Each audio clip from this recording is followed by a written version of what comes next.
moving on to the next stage of the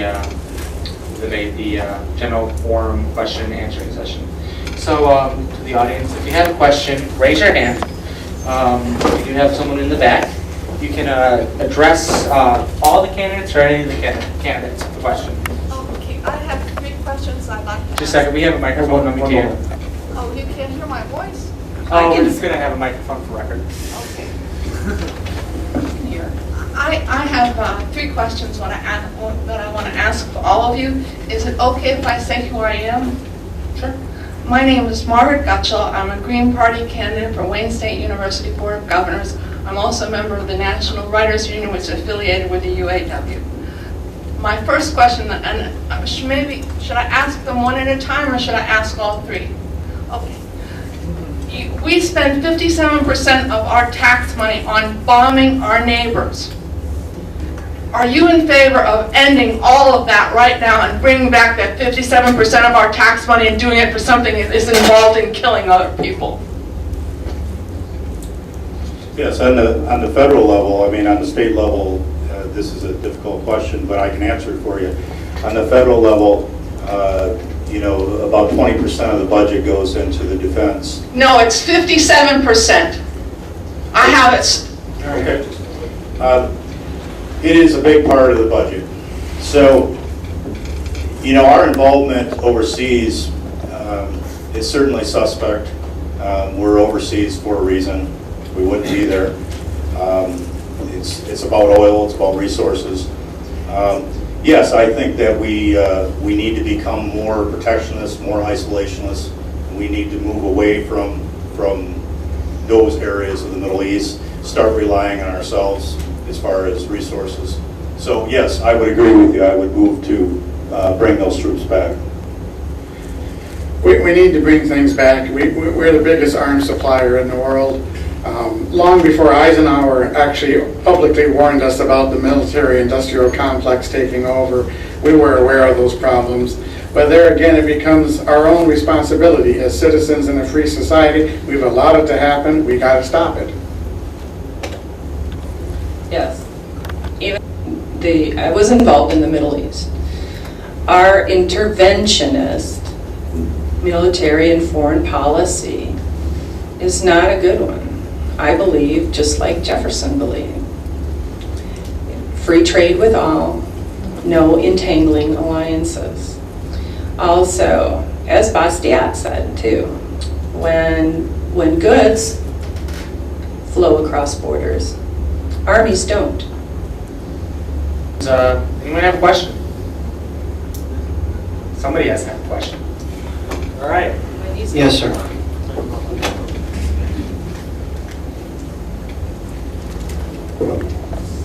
For the last 40 years, there appears to be no long-range vision ever coming out of the governor's office. In particular, regarding mass transportation issues. And recently, in 2012, the governor's office rammed through the legislation to transfer the 163-acre Michigan State Fairgrounds property that's been in the public, held by the public since 1905. This is a perfect location for a regional transportation center, and the governor said he supports regional transportation, and yet he's transferring this property to private interest. Representative Tom McMillan, when he voted no on this legislation, a libertarian, stated that, individual libertarian tendencies, I'm sorry. Anyway, he said that he was opposed to this legislation because this is just a way to transfer this land to the MEDC via the land bank so it could be given to some well-connected people. And that's exactly what happened. What's your long-range visions as governors regarding transportation and the transfer of public property to private individuals for their own personal gain to the detriment of the public? Well, public properties should never really be transferred to private business. Properties can be used to benefit the public as a whole, to build roads. This has happened in the past. But to transfer it to private business is just ethically wrong. This hasn't really been a campaign issue of mine, but I'm glad that you brought it up. Any type of public transportation that a state can develop certainly will help the state as far as fuel cost, as far as benefiting the public in general. So transfers like this, obviously it's bad legislation.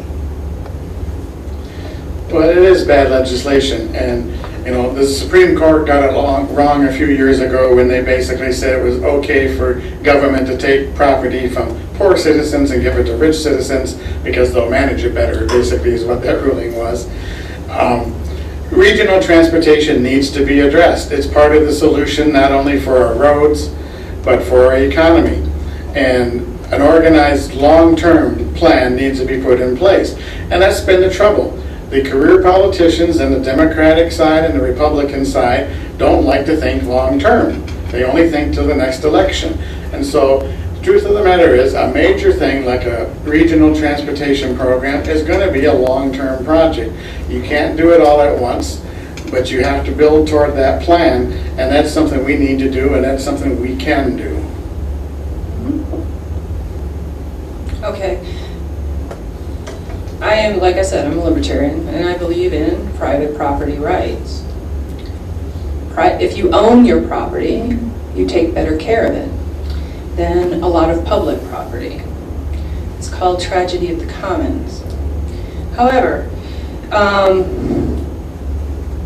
now, as far as them taking that property and giving it to the Michigan Economic Development Corporation so it's been subsidized.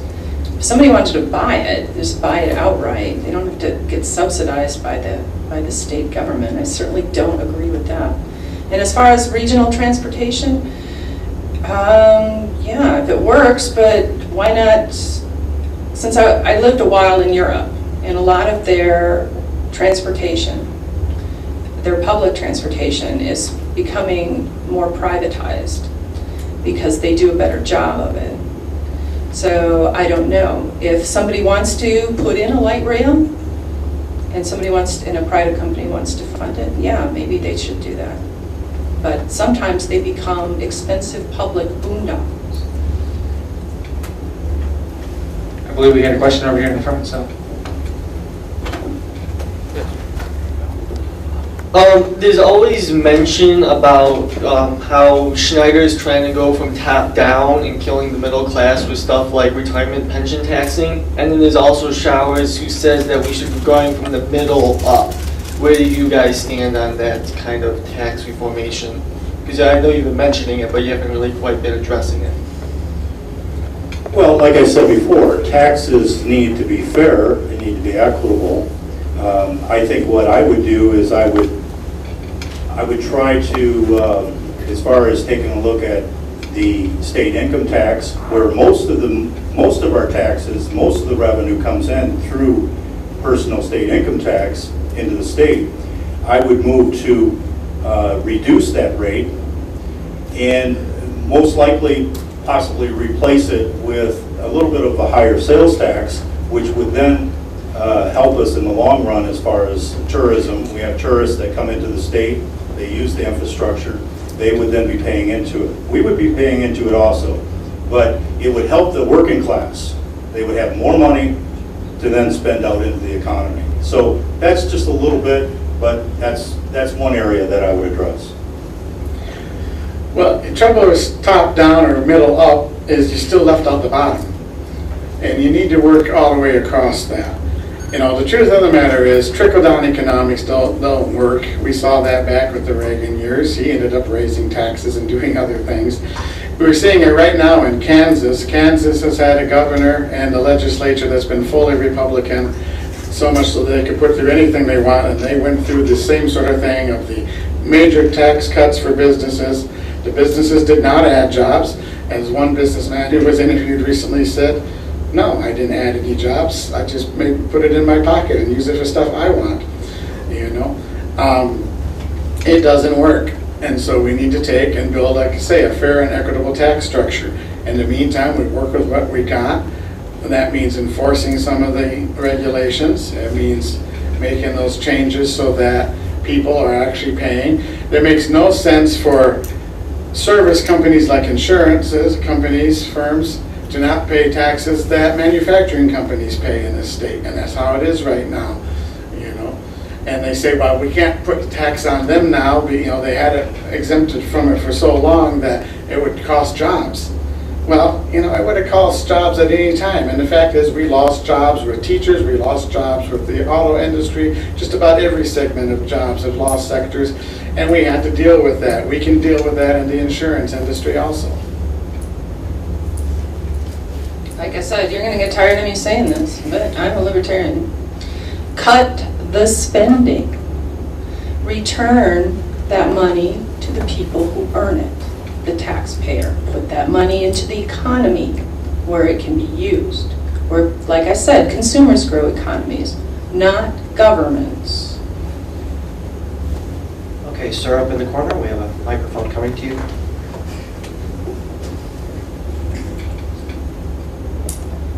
Thank you. I'm biased, so I'll just state up front. Mark, Paul, what's with your obsession with taking other people's money? Why do you believe that you have the right to someone else's income when it really belongs to them and not a politician and no one else? Why the obsession with income rate? Well, we all live within this society, this state. We all really have to contribute to the infrastructure, the roads. We all use them. We don't like taxes, but you know, to tax someone, I don't think people mind being taxed. They just need to be able to get something for it to be fair. So I would like to see taxes lower, and I would lower the taxes on the state income tax. I think that would be important. That would help the middle class, the working class.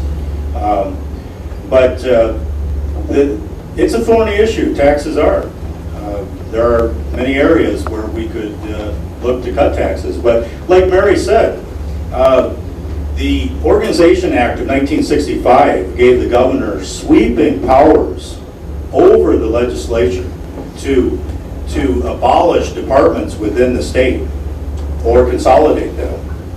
Our current governor hasn't done that. In fact, he's enlarged the state government. So what I would do is I would make government much smaller so we don't need to tax as much as we do.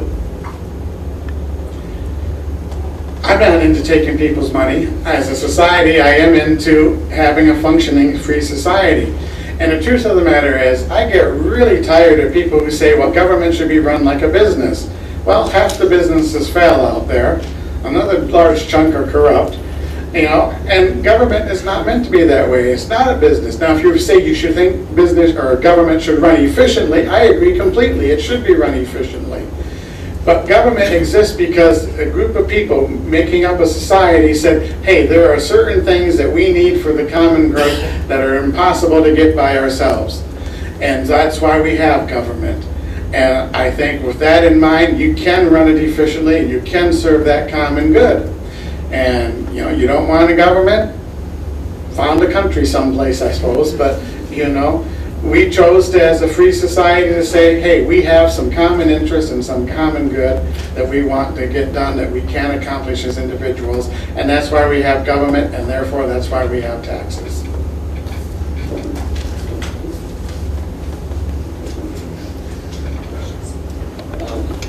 I want to talk a little bit about the healthcare. Okay, like you all three talked about the healthcare, but nobody actually gave any solutions for the healthcare.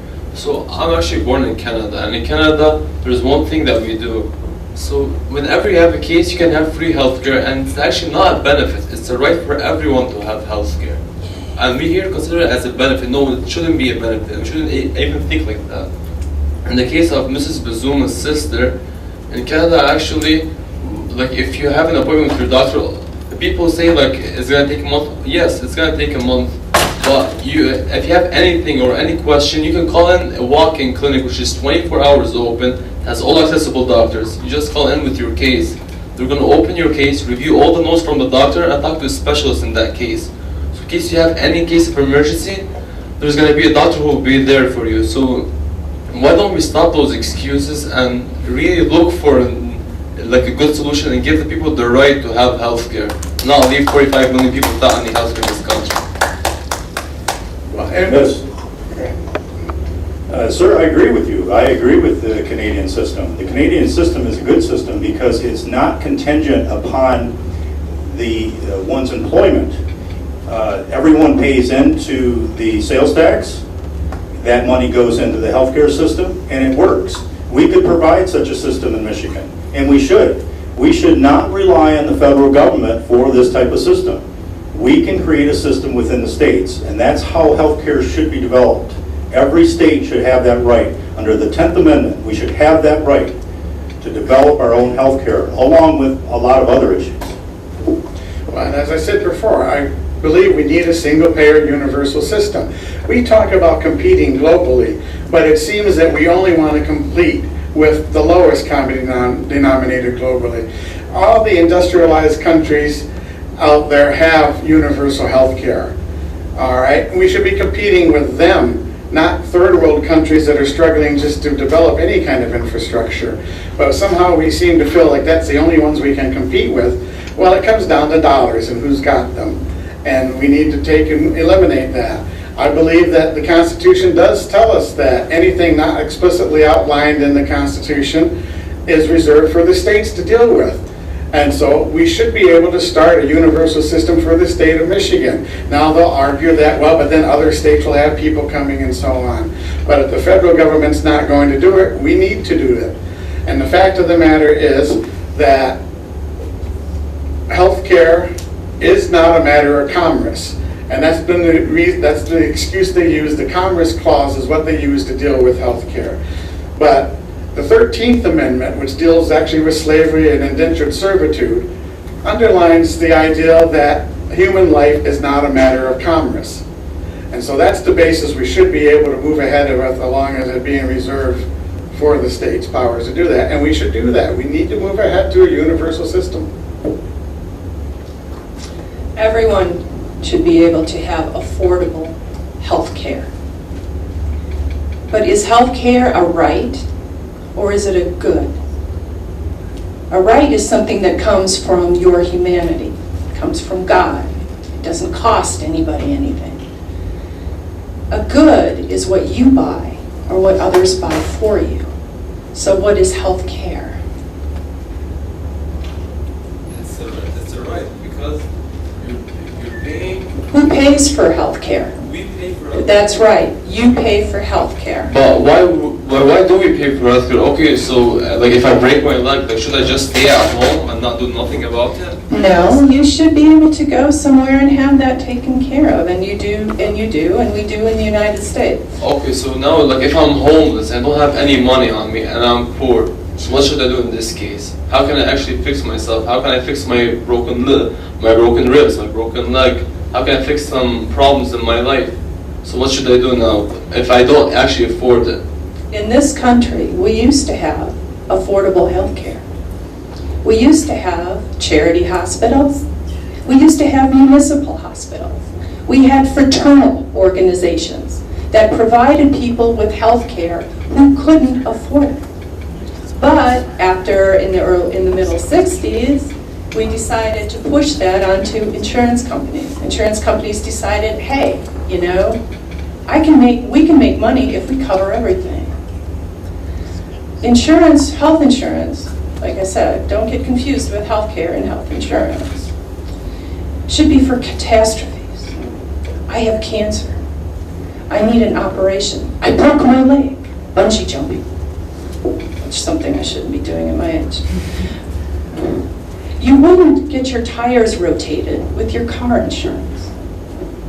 You wouldn't paint your house with your homeowner's insurance. So why are you using your health insurance to get a flu shot? These are the things that drive up the cost of health care, and that's what's the problem. It's the cost, not the accessibility, but the cost. Get government out of health care and reduce the cost. I think I'd like to rebuttal to that. I think the gentleman is right. We need to take profit out of healthcare. and that's what Canada has done. We need the government to regulate and take care of healthcare, not corporations, not doctors getting wealthy. We need to have the government set good regulations on this. Okay, You know what? I think we have time for one more question before we move on to closing statements. So, you had your question back there? Oh, okay. I'm sorry, I didn't see that. And since this is by, for, and of students, then I'll defer. There you go. This one's predominantly for Mark and Paul, going back to taxes again. You both, in your statements, made the mention of fair and equitable tax system. And I was wondering if you could elaborate a bit on what exactly you thought was fair and equitable. Well, when you take a look at the, take for instance, the state income tax, this is big revenue for the state. So it hurts the middle class more so. So lower that rate of income tax. So it gives more money to the people to spend out in the economy. That's important. Sales tax, I would, like I said, I would most likely increase that sales tax. But there's different areas, you know, where you can bring in revenue. The legalization of cannabis and cultivation of hemp would bring in much needed revenue. So that would help buffer the tax burden upon the people. When I speak of fair and equitable, from the standpoint of starting from scratch and building a whole new tax structure, I mean, let's have whatever the tax rate is, or however the tax is, it applies across the board to everyone, and there aren't the loopholes and exceptions and the gerrymandering of the words to exempt certain groups and allow certain exceptions and that sort of thing.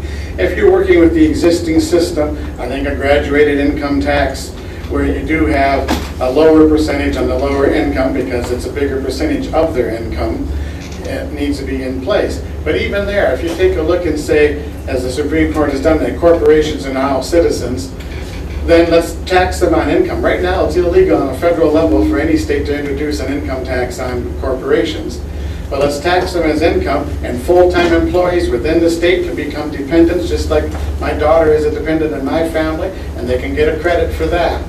But then it keeps the job in the state. But ideally, let's change the entire system. thank you, Mr. Hominick. This concludes the open question and answer portion of the debate.